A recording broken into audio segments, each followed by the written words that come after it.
morning. It's such a great pleasure, such a great honor to be here today addressing an audience of P&G Alumni. And my gosh, you are an incredible group, lively, outgoing. I am a researcher in physics, and I most often have to speak to scientists and government officials in Brussels. It's nothing like this, wow. Maybe it's still time for me to think of different paths for my career. Everybody dancing flamenco all night. You don't tell these kind of things in Brussels, no. Anyway, I really want to thank the organizers for this invitation, this incredible opportunity to be here for this outstanding event. So let's talk about exponentialities. Ray Kurzweil, one of the celebrated innovators at Google, I would call him a modern-day philosopher and a futurist. He conceived a very unique way to demonstrate how technology grows over the years. He used the horizontal axis for time, but for the vertical axis, he used the socioeconomic impact that scientific discoveries and technological advancements bring upon humanity. And this is what he got. And as you can see this plot, we see that it took mankind more than 400 years to go from Gutenberg's first printing press to Edison's lighting bulb. But after that, it only took 90 years to send the man to the moon. And following that, for the last 50 years, from the discovery of the first microprocessor to today's three-dimensional electronic chips, our lives have been bombarded on a daily basis with radical disruptive changes. The blue line that you see, the blue curve, it's exactly what we're going to be talking about. It is an exponential. And what it means is that change doesn't come to us at an ever-increasing velocity. It comes to us at an ever-increasing acceleration. And that makes very, very difficult to grasp what the future is going to look like. Impossible, I would say. So in order to get some inspiration, some idea, it's good to look around in nature for exponentials. Maybe we can get inspiration from them. So here's an example. The population of microorganisms, such as bacteria in a culture, they grow exponentially. But then one of the nutrients runs out, they start dying, they start eating each other. Oh my gosh, this is not what we want to think of as the future of humanity. Huh? So not the best example. Another example, not particularly inspiring either, it's this one. Yes, we have exponential growth in nuclear reactions with ever-increasing acceleration until the big boom and the big explosion. No, not for us. But then there is this field in nature, phase transitions and critical phenomena. It's when a physical system changes, like from the solid phase to the liquid phase, or from the liquid to the gas phase. And when these transformations take place, then all the thermodynamic parameters that describe the system diverge exponentially. So the question is our planet, is universe in the midst of a transformation? My vision is yes, this is what is happening. We are undergoing a transformation. But a transformation into what? Well, phase transitions are about a new state of order. So this is what we are transforming to. A new state of collective order, a new state, if you want, of collective intelligence, a new state of, hopefully, collective empathy. So the tipping point, the point where the transformation takes place, this is called a singular point. It is a singularity. And this is why Ray Kurzweil also is one of the founders of Singularity University. And this is very, very, very unique. They assume, and their models predict, the Singularity University for humanity somewhere around 2045. And what's going to happen then, I don't think nobody knows. There is a rumor that machines are going to be more intelligent than us, but it's only a rumor. So, phase transitions are also characterized by criticality. Because things are changing so fast, then you can have, at the same time, the past and the future coexisting, and indeed at very striking contrasts. And so we talk about future technologies that will shape our future, but these technologies are already here. That's the session's title, The Future is Here. It's exactly that. It's the critical character of the transformation. So let me very briefly go through some of the major technologies, the major trends in science and technology that are shaping our lives and that are already here. I will start with the human health. So the big advancements in sequencing of the DNA, next generation sequencing, give us the opportunity to have whole genome analysis. And when we combine this with very efficient tools from bioinformatics, we pave the way for this new field of personalized precision medicine. Molecular biomarkers and new drugs are being designed for very, very specific genetic profiles of patients. Personalized medicine is really revolutionizing most of the clinical disciplines in medicine, including oncology, where we do see rates of survival miraculously skyrocketing for the great benefit of the patients. So personalized medicine is really shaping things in an incredible way indeed. And let's move on to food. Food is a great problem and a great challenge for today, for all of us today. The Amazon is burning because new land has to be dedicated to agriculture. The cows of this world are contributing to CO2 emissions pretty much as the heavy industry. So we have to be able to deal with it. We have to make the food industry transform. Is it transforming? Yes, indeed, it is. It is transforming. We are going from the meat factory to the meat laboratory, where meat tissue is being produced from cell cultures, cells taken from the animal. There's no slaughtering here. There's not such thing anymore. And meat tissues are grown in the laboratory, ending up in very tasty burgers. And it's not only burgers, it's also chocolate. Believe me, I had the opportunity to try it. We start from cells taken from a cacao fruit. And in the laboratories, you end up with a very, very nice and tasty chocolate. And if that's not enough in biotechnology, here comes CRISPR. And what CRISPR does is it gives us the opportunity to do molecular surgery on the DNA. My gosh. Basically, what that means is it gives us the opportunity to cut and paste DNA with the same ease we edit a Word document in our computers. You can imagine the kind of changes this brings in sectors like gene therapy and human reproduction. Eugenics, it's something that comes into play here, and that's something we all have to be very, very careful about. So leaving life sciences behind, let me move into manufacturing and energy. And here we have Tesla, the big innovator in electric cars, really made a huge disruption in the industry, and now everybody's following suit with electric cars. And the business model for Tesla is these futuristic gigafactories. And they are completely energy self-sufficient, and they are being built in the middle of the desert. And this is all disruption and all new. And of course, they are being built in the middle of the desert because they are full of robots.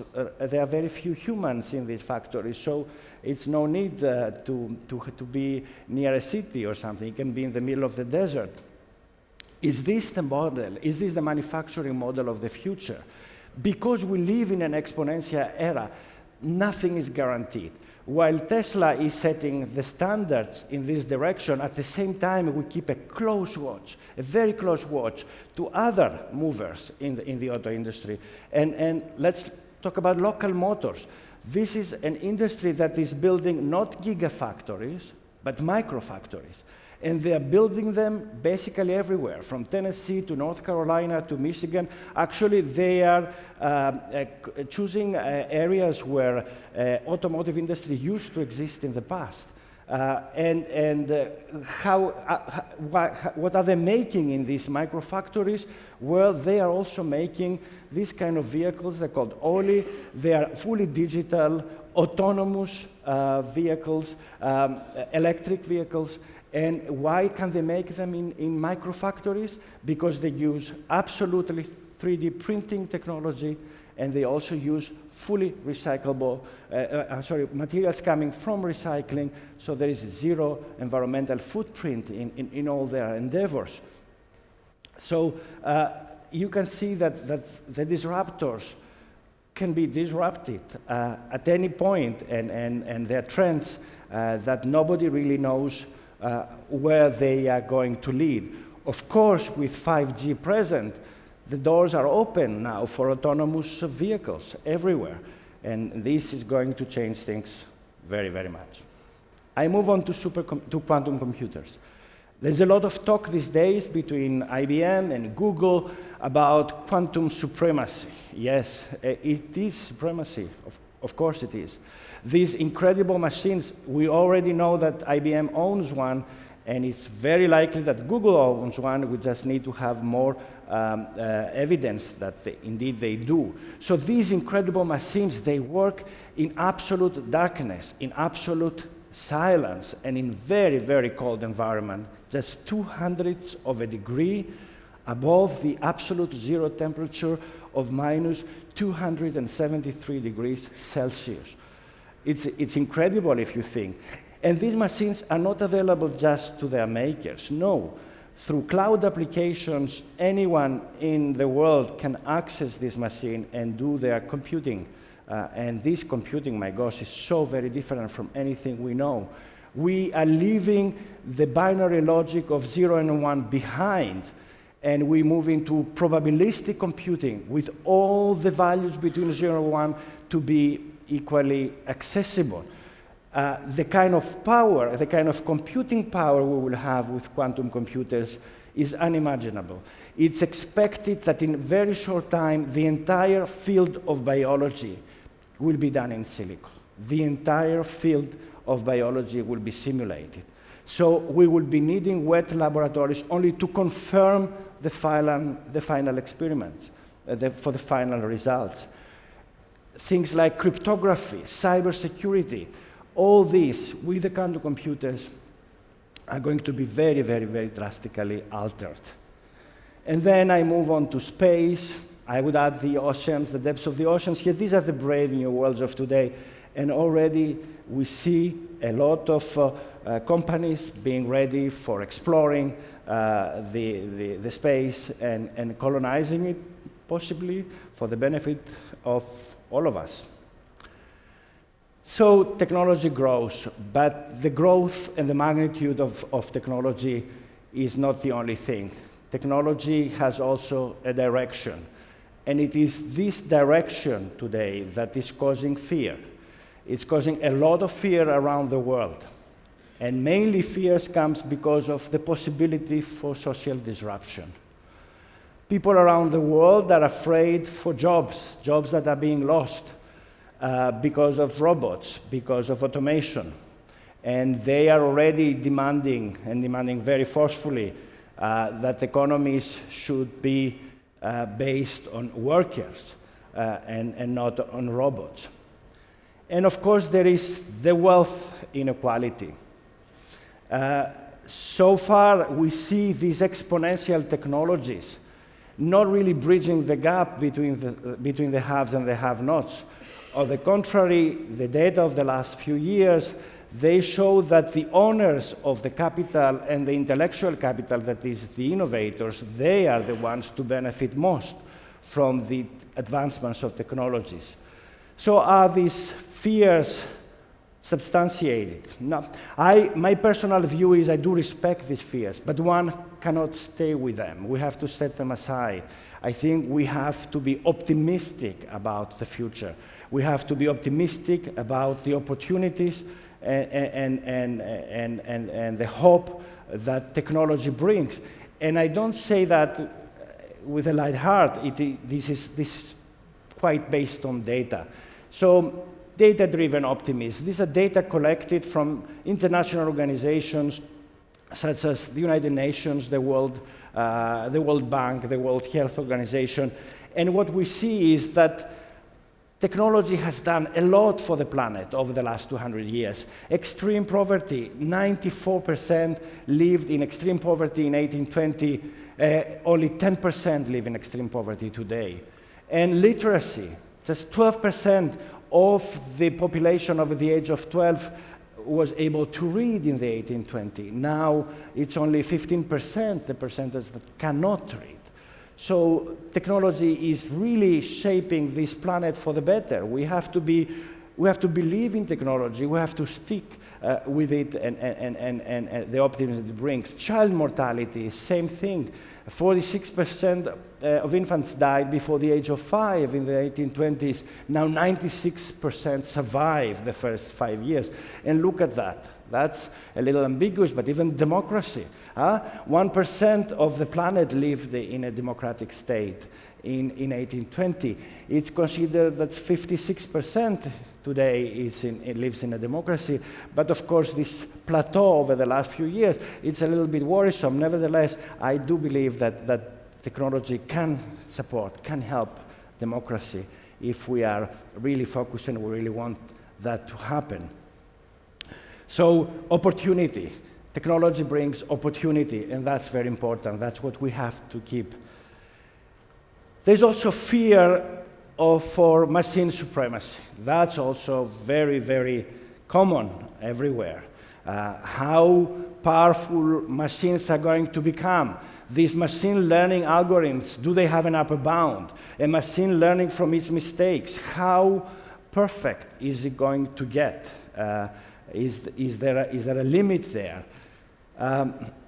You know, this is the fourth industrial revolution. This is the revolution where we ask the machines to make decisions on our behalf. But for a human to make a decision, there's usually a very well-organized philosophical, political, social thought behind the decision. Are we going to be able to convey this to a machine? And if we can't do that, will the philosophical architecture that organizations in the West will convey, will it be the same like organizations in Asia? Will there be a difference, for instance, in the philosophy? Is consent treated the same in China and the United States? These are very, very important issues that societies are going to have to deal with in the future. Sectors like neurotechnology, where the brain-computer interface, of course it can cure Alzheimer's, but it will also affect the way people think, the way people dream, the way soldiers fight. Are we able to be in control of the ethical ramifications of these sectors that now are growing so fast they are going to bring?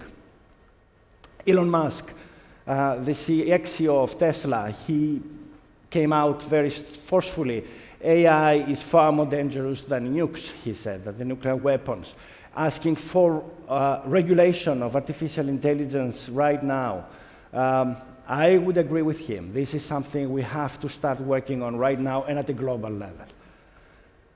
When France's President Macron pledged 1.5 billion euros for research on AI in France, he spoke about human-centric exponentiality, human-centric exponential technologies. I think this is very important. We have right now to set goals that these exponential technologies will put humans in the center.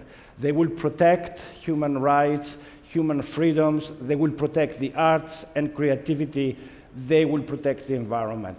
I think by doing so, we also open up new fields of research, new fields of technology, and of course, new markets. But to be in a position to shape the direction of technology, we have to be able to follow these changes. And it's not easy to follow exponential changes. It's not easy to be part and understand them at all times.